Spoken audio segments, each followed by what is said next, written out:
Good morning, YouTube. Matthew back here with you today. And I wasn't planning on doing a video this morning, but I did have some mail come in yesterday. It was these three cards, two of which I already had autographed for the 88 Tops project, but I ended up with extra copies because of a little something called combined shipping, allowing me to get these other two cheap enough that I couldn't help myself. But anyway, I thought because of this that I would do a short little video this morning while I drink my morning coffee and share the pickups. This is the card I needed for the 88 Top Set autograph Canseco. Canseco is um, his autographs are everywhere nowadays. And it's funny, I can remember back in the late 80s when this guy was the biggest thing in baseball at the time. Canseco demanded $50 to sign his autograph. Now, Canseco, after several years of financial problems and bankruptcy, Canseco is willing to sign pretty much anything for $15. And so, anyway, the seller that had this listed was what you would call eBay calls a preferred seller. They're one of these guys that does consignments. One of these sellers that's it's consignments. Kind of like Probstein. Um, they had hundreds of listings going off on the same night, and I happened to come across this looking for doing searches for cards that I did not have autographed for the 88 Tops project. And Canseco would be easy enough to get in a Facebook group, several Facebook groups I'm in. There's been several paid signings in these groups where Canseco has basically did. He's quoted, I mean, some of these former ball players actually in some of the groups I'm in on Facebook, there's several that have actual former baseball players are in these groups, and and some of them have agents that work for them in these groups. They get up paid signings. And Canseco, to this day, because of a lot of financial troubles, is willing to sign anything. And for $15, you can get his autograph through a paid signing or writing to him in the mail.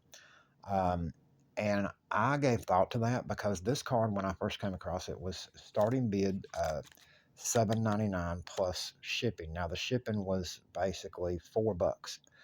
And when I'm looking at that, I'm not interested because $7.99 is $8. Eight and four is 12. And if I could write to him and get his autograph by mail for $15, and I know it's coming from his home address, then why would I take a chance online in a way? But this again is a preferred seller with over three or 400,000 transactions on eBay and with a 99.8 positive feedback rating. And so I pretty much figured, and when I looked at other examples of it, I wasn't that worried. And then there was the fact that it was in green pen. And then I noticed one thing when I looked at the item description. This being a consignment, uh, one of the consignment sellers on eBay, they offered combined shipping at a rate where each additional purchase was only like 50 cents per item, up to a max on cards. Now, if you bought wax boxes or complete sets, it was different. But on cards, it was a max of like $8 shipping. 50 cent an item, up to $8 shipping. Well, he had these listed as well, $7.99 starting bid plus shipping. But I'm like $7.99 plus 50 cents per extra item. I get them for $8.50 if nobody else bid. Well, they're going off that night. Well, I put all of them on my watch list along with. There was a couple of other items that I put on my watch list that I didn't win in auction. But anyway, it got down to where all of these were ending within like a 5 minute time frame. And I bid on this. I just bid the starting bid, and I bid the starting bid on these two. Somebody else had that one, I believe. There was several that had that one on their watch list. There was one person maybe that had that one on the watch list. There was nobody that had this on their watch list. So I ended up winning all three. Um, these two I got for the starting bid of $7.99 each, and this one I actually got all three for the starting bid of $7.99 each. But this one you could say I paid 12 for because I paid the full shipping price on that. And these two, they were 50 cents shipping a piece extra. So you basically could say I got these for $8.49 a piece.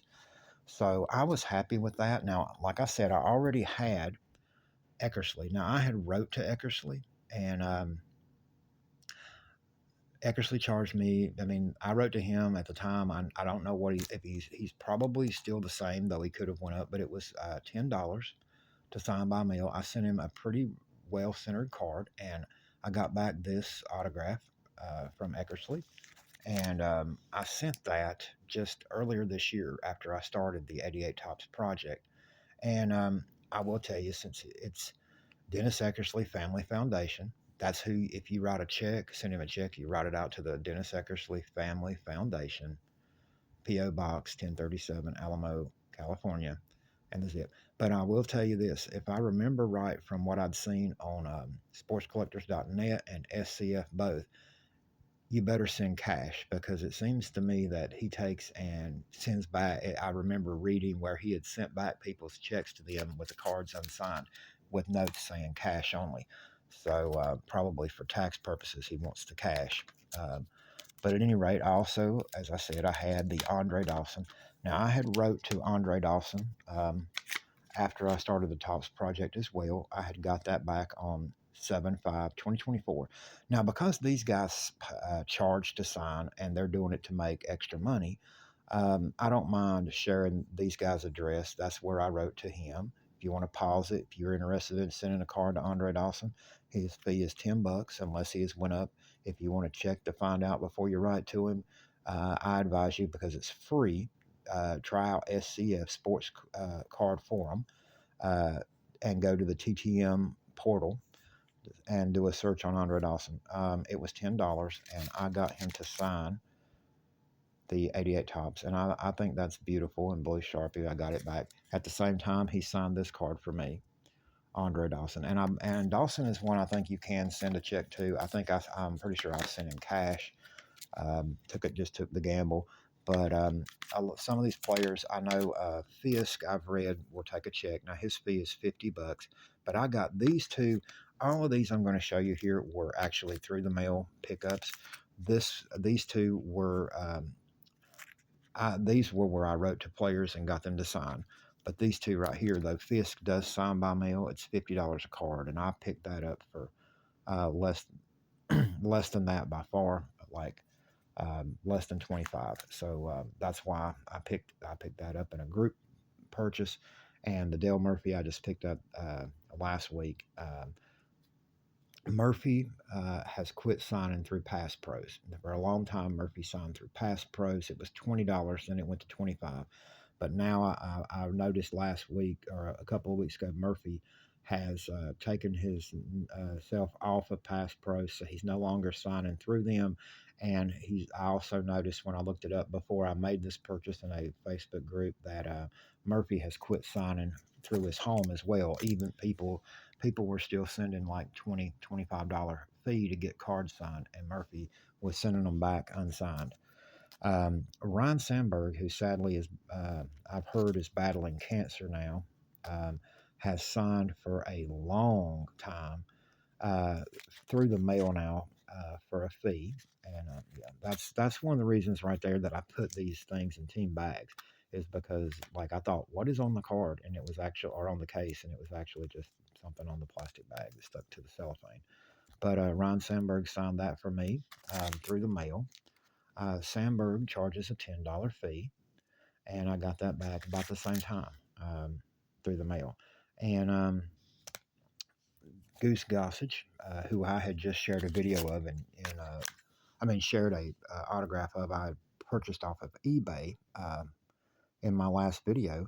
This right here, actually, both of these I sent to him in the mail at different times. This one I've had for a long time. As you can see, I sent it on 7/21. And this one right here, actually, I just sent back earlier this past year when I started after I made the decision to start the 88 Tops project. And I do this inside this is not inside of the magnet one touch, but inside of the team bag I put on the back so I can remember when I got the card and how I got it. But anyway, Gossage signed these, and while that the other one that I got off eBay, no doubt, was a Gossage autograph. I think this is beautiful. He used a very fine pen.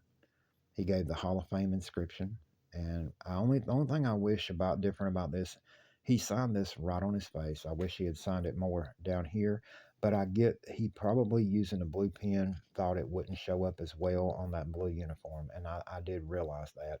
But normally this would not be a card I would if I was going to write to him and get signed that I would send to him because I would prefer cards from his Yankee days or even earlier in his career when he was with the White Sox, like his rookie card or something. But I needed this for the set, so that's why I sent to him. Now, when I sent to Gossage to get this one signed, he signed it for free. That's how long ago it's been. When I sent to get Gossage to sign this one, it was $10 per card, and that's because of the people when he was signing one card by free through the mail. He got so bombarded with people that were like the same people writing him over and over, sending one card at a time. And then, because they could sell them online for, more than the price of the stamps by far. And, at the time. And so he started charging a fee like most Hall of Fame players have to do to try to weed out dealers that were just sending more. To start with, his fee was $5. Then it went to 10. Recently, I've heard he charges as much as 20 now. But now this one he signed down here below, and I love where he placed that. Probably being he was in a white uniform here, he's not worried about a blue pen. But again, beautiful signature, Hall of Fame inscription. And but anyway, I will say this: I love this Eckersley autograph here that came in yesterday. Comparing it to the one I already had, when I got this, I thought it was gorgeous, and I still do. But now I'm debating. This is a tough situation. Which one do I want to leave in the top set? This pen was signed in a green pen, which matches the A's color of those days, and this one is in blue Sharpie, which I don't have a problem with. I love it. But I'm almost considering putting this in in a Hall of Fame box of autographs and leaving this one in the set because of the fact that it's so, I don't know, it just goes with that card so well. The Andre Dawson, I'll be honest with you, though that one is definitely his signature. I like the one that I got by mail uh, some time ago better. There's no doubt that that's Andre's signature, but I like that one better. So this one would just go in a. I've got some boxes of just 4 Hall of Fame autographs. Can now some of these guys, the only guys here that are not Hall of Famers is Murphy, who I consider a Hall of Famer, and Canseco, who I do not consider a Hall of Famer. I consider him a former star, but because he used steroids, he was a star, but he was a star because of steroids. I think he would have been a very good player without the steroids. It was just the steroids ruined his career. One thing I will say, he finished his career with way over 400 homers, and he was still a very dangerous platoon power hitter at the time that his career ended. I think he could very easily have gotten to 500 home runs. There's 2 guys that I think kind of got blackballed out of baseball when near the end of their careers that could have still been a very good player for somebody. One of them is Canseco. I think he could have still been a very good part-time DH for another year or two, and he could have probably reached 500 home runs. But he kind of got blackballed, I felt like. And the last team that gave him a chance, the Montreal Expos, there's a baseball card of him in an Expos uniform. He never played a game for them in a major league season. But there's really no reason to for him to have been. Wait a minute. I said the Montreal Expos. I should say the Washington Nationals. I don't know why I still want to call them the Montreal Expos. I guess a childhood of growing up with the Expos. But at any rate, Canseco never had a chance of making that team, but they gave him a spring training invite. But the other player that I feel like got blackballed from baseball because of the type of person he had been throughout his career, with just like Canseco, he had been a problem to in dealing like not exactly the best public relations type for a team, and that was Dave Kingman. Kingman The last year he played in the big leagues, he hit 30 home runs for the A's. Was he a productive 30 home run hitter? Well, that's debatable. He only hit like 210, but Kingman had spent the better part of 2 decades in the major leagues hitting lots of homers with a low average. And nobody had a problem with it. But suddenly, after the 1986 season, uh, the owners were blackballing everybody. And Kingman never got a contract. And he ended up settling for a minor league contract with the San Francisco Giants. He played a little bit at AAA that year and then retired. Kingman was about 2 more years away from probably hitting 500 home runs. And I felt like at the time, or even at the time with Canseco, the deal was if pretty much anybody that hit 500 home runs was a guarantee to make the Hall of Fame. And I think most of the owners and the commissioners did not want to see Canseco in the Hall of Fame. I don't think they wanted a player like Dave Kingman making the Hall of Fame because Kingman, he wasn't a skilled player. His whole thing was he could hit a baseball a country mile, as they say. and, and so, it wasn't with Andre Dawson. Now this guy could hit. He had power. He had when he was young, he had speed. He could play defense. He was a great all around athlete. With a guy like Dave Kingman, it was like all he was known for was what he did. He wasn't going to run fast. He wasn't going to play good defense anywhere on the diamond, but bring him up to the plate. And when he finally made contact, you knew one thing: the ball had a good chance of going a long, long way, and that was what he did good. Even Dale Murphy, great all around athlete. Murphy, uh, most people don't realize this. Murphy was a catcher before he went to the outfield, and I've always felt like that it takes a special kind of player to play catcher at the major league level, and that's what Murphy did when he first came to the big leagues. Yes, they moved Murphy off of catcher, but it wasn't because of the fact that he was that bad of a catcher. It was the fact that he was such a good hitter, had so much talent, and he was struggling to reach his potential. And he excelled when they moved into the outfield. Had a 30-30 season at a time when nobody really thought much about it. Bobby Bonds was like the only guy that had ever did it, I think, at the time Murphy had one.